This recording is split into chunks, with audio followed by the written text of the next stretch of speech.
Happy Valentine's Day. Glad you're with us. I'm Michael Aaron. Today at noon, lawmakers are back at the Arkansas State Capitol. We'll take a look at what's on the agenda for the state's 7th fiscal session and explain why it may not be limited to money. Plus, thinking about saving money by subscribing to streaming services?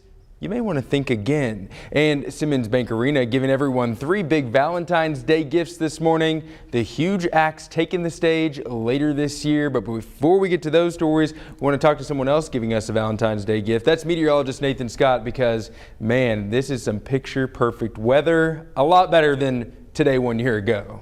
Good afternoon, Michael. Yeah, Mother Nature showing us some love here in Central Arkansas. Today's highs expected to be into the mid-60s, but 1 year ago, look at the high, 23 degrees. And that's when we start to deal with the snow and sleet start to make its way in and eventually produce over 20 inches of snow within a few days. No snow to worry about out there today. Just a gorgeous day to enjoy the outdoors. Temperatures already into the mid to upper 50s, even some 60s showing up. Hot Springs, Little Rock, Pine Bluff, also in Camden. A little bit on the breezy side. We've got that wind kicking in from the southwest, about 10 to as high as 15 miles per hour, but that's a warming wind. So highs today well above average, topping out into the mid to upper 60s, probably some 70s into South Arkansas. But the weather does go sour.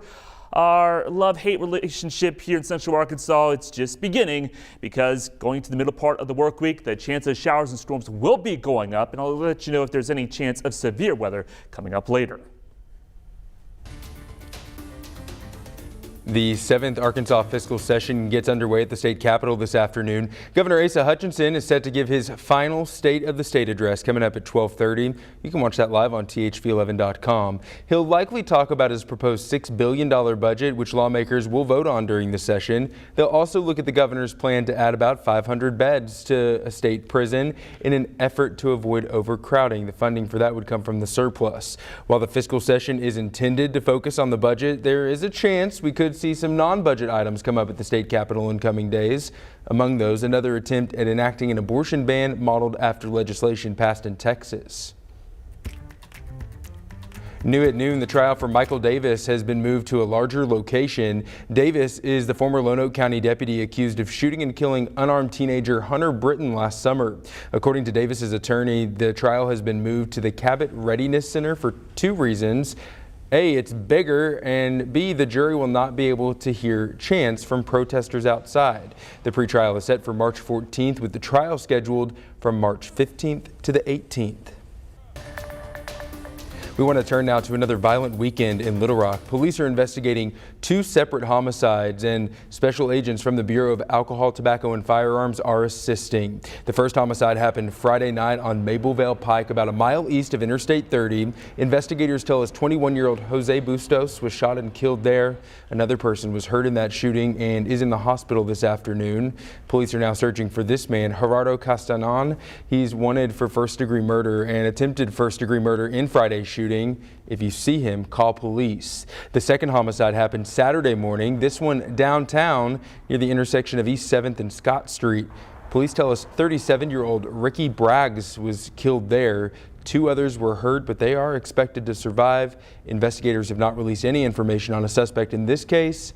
We'll have more on this weekend's surge in crime tonight at 5 and 6. Diplomatic talks to avoid a war between Russia and Ukraine continue this week, but the time for talks may be running out. As Skylar Henry reports, the U.S. believes Russia is close to ordering the invasion. Russian Foreign Minister Sergei Lavrov told President Vladimir Putin to continue talks with the West over Ukraine. He says talks, quote, can't go on indefinitely, but I would suggest to continue and expand them at this stage. But Secretary of State Antony Blinken expressed doubts this weekend that the Russians are sincere about wanting diplomacy. They should not only talk about seeking a diplomatic outcome, but actually work toward one. Russia is demanding that NATO will not allow Ukraine and other former Soviet countries to join the alliance.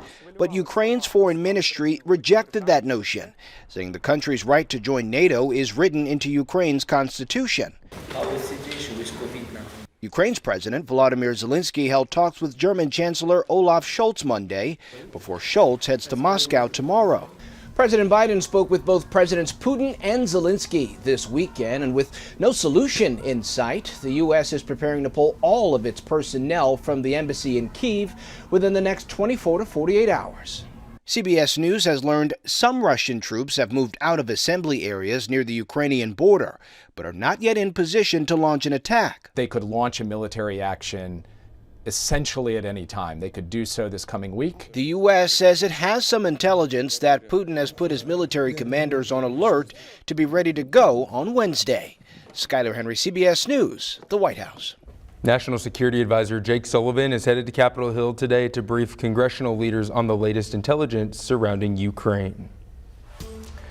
Now let's get to COVID-19 in Arkansas. While there's hope with case numbers and hospitalizations on the decline, COVID death rates still remain high this afternoon. This weekend, the number of COVID-19 deaths surpassed 10,000. Here's a look at the latest numbers. The state reported more than 800 new COVID cases on Sunday.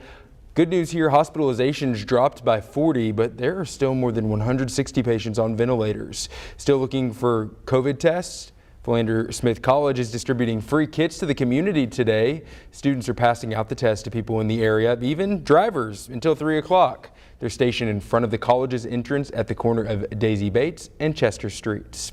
Walmart is making a major change to its coronavirus policies. The retail giant will no longer require fully vaccinated workers to wear masks in stores unless they're mandatory under local or state rules. The change affects Sam's Club workers also. Unvaccinated employees still have to mask up. The change comes as more states ease mask rules, and as more states do that across the country, lifting those requirements for indoor public spaces, many people are questioning if they should keep masking up.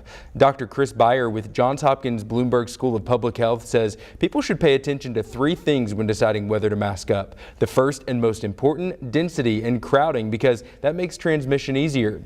Doctors also say it's a good idea to be cautious around elderly people or kids too young to be vaccinated. If you are in a multi-generational household, or if you are in a household with anybody with immunocompromise and underlying conditions, you have to be extra cautious because those folks, even vaccinated, are still at risk of more serious disease with COVID.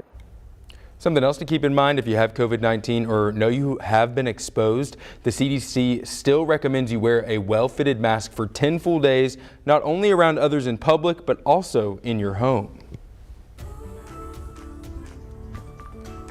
New at noon, Simmons Bank Arena is starting the week off with 3 huge show announcements.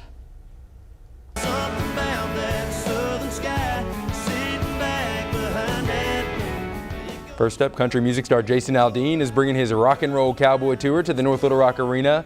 He'll take the stage on September 22nd along with special guests Gabby Barrett, John Morgan, and DJ Silver. Tickets go on sale this Friday morning at 10. Next up, comedian and movie star Kevin Hart is hitting the road for the first time in 4 years. He'll stop at Simmons on Saturday, August 6th. Hart announced the new tour with a message for fans saying, "I've been cooking up something special and have thoughts I need to get off my chest." Go get your tickets and come ready to have a good night. Tickets for that show go on sale this Friday as well, but pre-sale kicks off on Wednesday. Finally, comedy legends Steve Martin and Martin Short are returning to Arkansas later this year with their show, You Won't Believe What They Look Like Today. That show is set for September 23rd at Simmons Bank Arena. You want to guess when the tickets go on sale? Yep, this Friday, just like the other events. They start at $75. Something to keep in mind with this show, attendees have to be fully vaccinated or present a negative COVID test in order to enter the arena. Should be a lot of fun. We just threw a lot at you. Don't worry, you can learn more about all 3 shows right now on thv11.com.